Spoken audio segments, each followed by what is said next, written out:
नमस्कार, मेरा नाम डॉक्टर सुअर्चला है। मैं जीवा फर्टिलिटी सेंटर्स में साइंटिफिक डायरेक्टर हूँ। एन ओव्यूलेशन क्या होता है और इसके होते हुए आप प्रेग्नेंट क्यों नहीं हो सकते? एन ओव्यूलेशन तब होता है जब अंडा रिलीज नहीं होता ओवरी से आपके पीरियड के दौरान। एक एग का रहना बहुत आवश्यक होता है प्रेगनेंसी के लिए और काफी सारे हार्मोन्स इस एग के ओव्यूलेशन में शामिल हैं। और अगर ये ठीक ना हो, इनका इम्बैलेंस हो, तो एनोवुलेशन हो सकता है। और अगर एनोवुलेशन बार बार हो रहा है, यानी कि हर महीने आपका अंडा रिलीज नहीं हो रहा है, तो ये अवश्य इनफर्टिलिटी का कारण बन सकता है। तो इसके साइंस और सिम्टम्स क्या हैं? अगर आप अपने नॉर्मल ओव्यूलेशन के बारे में जानते हैं तो एन ओव्यूलेशन के बारे में आप जान सकते हैं। जैसे कुछ सिम्टम्स हैं जो आपको अवश्य आते हैं पीरियड्स के दौरान, तो अगर वो पीरियड्स के टाइम नहीं आ रहे हैं तो इसका मतलब अंडा शायद रिलीज नहीं हो रहा है। लेकिन कुछ ऐसे सिम्टम्स हम आज डिस्कस करते हैं। इरेगुलर पीरियड्स का होना, अगर आपके पीरियड्स रेगुलर नहीं हो रहे हैं तो ये एक साइन होता है। हेवी पीरियड्स होना या लाइट पीरियड होना, बहुत ज्यादा होना या कम होना भी ठीक नहीं है, ये भी एनोवुलेशन के सिम्टम्स हैं। पीरियड्स का ना होना, जिसे एमेनोरिया कहते हैं, एमेनोरिया में भी पीरियड्स नहीं होने के कारण ये हम अनुमान लगा सकते हैं कि एग रिलीज नहीं हो रहा है। कभी कभी पीरियड्स का मिस हो जाना, यानी कि हर महीने ना होना और कभी मिस हो जाना भी एक साइन है एनोवुलेशन का। सर्वाइकल म्यूकस का ना होना, एग जब रिलीज होता है और उसके बाद सर्विक्स से वजाइनल डिस्चार्ज आता है, जिसे सर्वाइकल म्यूकस कहते हैं। ये अंडे के वाइट भाग जैसा दिखता है और अगर ये नहीं होता है तो इसका ये अनुमान लगाया जा सकता है कि अंडा रिलीज नहीं हो रहा है। इर्रेगुलर बॉडी टेम्परेचर होना, अगर आपका बॉडी टेम्परेचर नॉर्मल से भी थोड़ा ज्यादा है तो उसे एक अंडा रिलीज होने के सिम्टम बता सकते हैं। लेकिन अगर ये बॉडी टेम्परेचर नहीं हो रहा है तो शायद एन ओव्यूलेशन का इंडिकेशन हो सकता है। तो एन ओव्यूलेशन होता क्यों है, यानी कि अंडा रिलीज नहीं होता है तो होता क्यों है ये प्रॉब्लम? कभी कभी ये हार्मोनल इम्बैलेंसेस की वजह से होता है। और ये हार्मोन्स कौन से हैं? GnRH, gonadotrophin releasing hormone, follicle stimulating hormone, luteinizing hormone, ये सब हार्मोन्स हैं जिनके इम्बैलेंस की वजह से एग रिलीज नहीं होने के चांसेस होते हैं। कई ऐसे कारण होते हैं जिनमें भी अंडा रिलीज नहीं हो सकता है, जैसे कि पॉलिसिस्टिक ओवेरियन सिंड्रोम, मोटापा होना जिसे ओबेसिटी कहते हैं, एड्रिनल ग्लैंड इश्यूज हो गए, या पिट्यूटरी ग्लैंड डिसऑर्डर्स है जैसे कि कशिंग सिंड्रोम, एक्रोमेगली। कुछ ऐसे मेडिसिन होते हैं जैसे कि एनाबॉलिक स्टेरॉइड्स, वो भी अंडा रिलीज नहीं होने देते हैं। Pituitary gland dysfunction, pituitary gland एक छोटा सा भाग है आपके ब्रेन में जिसका अगर ठीक से फंक्शन ना हो उसे हाइपोगोनाडोट्रोफिक हाइपोगोनाडिज्म कहा जाता है। अब ये जो पिट्यूटरी है दो इंपॉर्टेंट हार्मोन्स रिलीज करता है, LH और FSH, जैसे मैंने कहा ल्यूटिनाइजिंग हार्मोन और फॉलिकल स्टिमुलेटिंग हार्मोन, जो बहुत आवश्यक होते हैं अंडा रिलीज करने के लिए।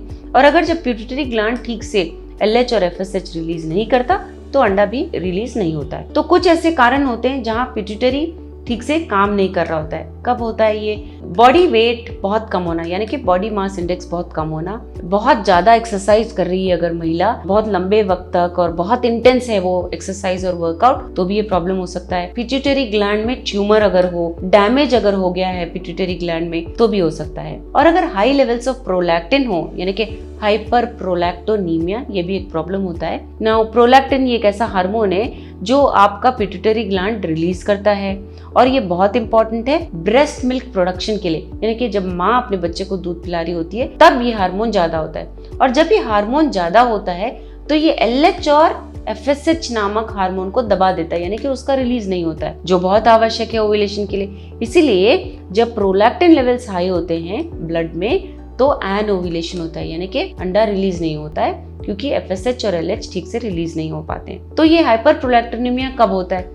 ऑफ कोर्स जब आप ब्रेस्ट फीडिंग कर रहे हैं, बच्चे को दूध पिला रहे हैं, या पिट्यूटरी ग्लैंड में कोई ट्यूमर है जैसे कि प्रोलैक्टिनोमा, तो ये भी हो सकता है। डैमेज हो सकता है पिट्यूटरी ग्लैंड को, डैमेज हो सकता है आपकी किडनीज में, लिवर में, थायराइड में, तभी भी ये हाइपर प्रोलैक्टोनीमिया हो सकता है। थोड़े मेडिसिन होते हैं जैसे कि साइकोट्रोपिक ड्रग्स या नार्कोटिक्स ड्रग्स, जो अल्सर्स के लिए, जो स्टमक एसिड ठीक करने के लिए दिए जाते हैं, तो उनमें भी ये प्रॉब्लम देखा गया कि अंडा रिलीज नहीं होता। अगर थायराइड हार्मोन भी ठीक से ना काम करे तो भी आपको एनोवुलेशन या अंडे का रिलीज होना मुश्किल हो सकता है। थायराइड एक बटरफ्लाई शेप्ड ऑर्गन है आपके नेक के सामने। ये दो इंपॉर्टेंट हार्मोन प्रोड्यूस करता है, T3 या ट्रायोडोथायरोनिन, T4 या थायरॉक्सिन।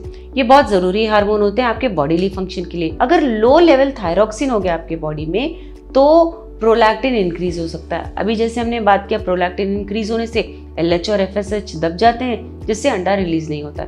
इसीलिए लो लेवल अगर थायरॉक्सिन हो तो भी एनोवुलेशन हो सकता है। तो यह होता कब है? हैशिमोटोस सिंड्रोम, ये एक ऑटो इम्यून डिसऑर्डर है, इसमें हो सकता है। थायराइड का सर्जरी हुआ होगा, रेडिएशन थेरेपी हुई होगी, कुछ ऐसे मेडिसिन होते हैं जैसे कि लिथियम वगैरह, जिसकी वजह से भी ये प्रॉब्लम हो सकता है। कभी कभी GnRH भी कम हो सकता है। GnRH यानी गोनाडोट्रोपिन रिलीजिंग हार्मोन। ये हार्मोन बहुत जरूरी है LH और FSH के रिलीज के लिए। तो अगर ये GnRH कम हो तो भी एनोवुलेशन हो सकता है। तो इसका ट्रीटमेंट कैसे किया जाता है? सिचुएशनल अगर एनोवुलेशन हो रहा है, जैसे कि आपके लाइफस्टाइल में कुछ चेंजेस की वजह से आपको एनोवुलेशन हो रहा है, अंडा रिलीज नहीं हो रहा है, तो उसमें स्ट्रेस मैनेजमेंट एक बहुत आवश्यक कदम है।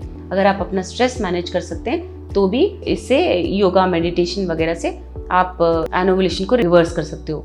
आपके वेट को अगर आप मैनेज करो एक्सरसाइज द्वारा, डाइट द्वारा अगर उसे मैनेज करो, BMI को रिड्यूस करो, तो भी आप अवश्य एनोवुलेशन को रिवर्स कर सकते हो, यानी कि अंडे का फिर से रिलीज होना हो सकता है। अगर आप एक्सरसाइज रेगुलरली करते हैं और उसका इंटेंसिटी को बढ़ाते हैं, फ्रीक्वेंसी और इंटेंसिटी को, तो भी ये प्रॉब्लम रिवर्स हो सकता है। कुछ ऐसे मेडिसिन हैं जिससे भी ये ट्रीटमेंट किया जा सकता है एनोवुलेशन का, जैसे कि अगर हाइपोथायराइडिज्म है तो थायराइड के मेडिकेशंस दिए जाएंगे, और अगर आप कुछ ऐसे मेडिकेशंस पे हैं जैसे एंटी एपिलेप्टिक ड्रग्स हो गए, एंटी साइकोटिक ड्रग्स हो गए, इसकी वजह से भी अंडा रिलीज नहीं होता है, तो आपके डॉक्टर आपके करंट मेडिकेशंस को थोड़ा एडजस्ट करेंगे, जिससे आपका ये प्रॉब्लम भी सॉल्व होगा। लेकिन ध्यान रहिए, अपने आप खुद मत करिए, आपके डॉक्टर ही बताएंगे कि आपको कौन से मेडिकेशंस लेने चाहिए। क्लोमिफेन सिट्रेट, ये भी एक ऐसा दवाई है जिससे ओव्यूलेशन अगर रेगुलर हो, यानी कि अंडा ठीक से रेगुलरली रिलीज नहीं हो रहा है, तो उसे ठीक किया जा सकता है। ह्यूमन कोरियोनिक गोनाडोट्रोपिन, ये भी एक ऐसा हार्मोन है जिससे आपके एग को ग्रो किया जा सकता है और रिलीज किया जा सकता है, तो ये भी बहुत अच्छा है, ये आपके डॉक्टर दे सकते हैं। GnRH, जैसे मैंने कहा, अगर GnRH कम हो तो प्रॉब्लम हो सकती है, तो GnRH भी बाहर से दिया जा सकता है इंजेक्शन के रूप में, जिससे आपका एनोवुलेशन का प्रॉब्लम ठीक किया जा सकता है। तो याद रखिए, एनोवुलेशन का प्रॉब्लम सीरियस प्रॉब्लम है, स्पेशली आप फर्टिलिटी के लिए अगर आप ट्राई कर रहे हैं, लेकिन उसके उपाय भी बहुत हैं। आपको पहले उसके साइंस और सिम्टम्स समझने चाहिए, आपके डॉक्टर से डिस्कस करना चाहिए, और क्यों हो रहा है इस कारण को जब वो जान लेते हैं तो उसका ट्रीटमेंट शुरू करते हैं, और आप शायद अपने आप ही नेचुरली भी प्रेगनेंसी पा सकते हो। आपको इसके बारे में और जानकारी अगर चाहिए, अवश्य जीवा फर्टिलिटी सेंटर्स आइए। धन्यवाद। हमने इस वीडियो को बनाने में बहुत मेहनत की है, ज़रूर हमें सब्सक्राइब और लाइक कीजिए।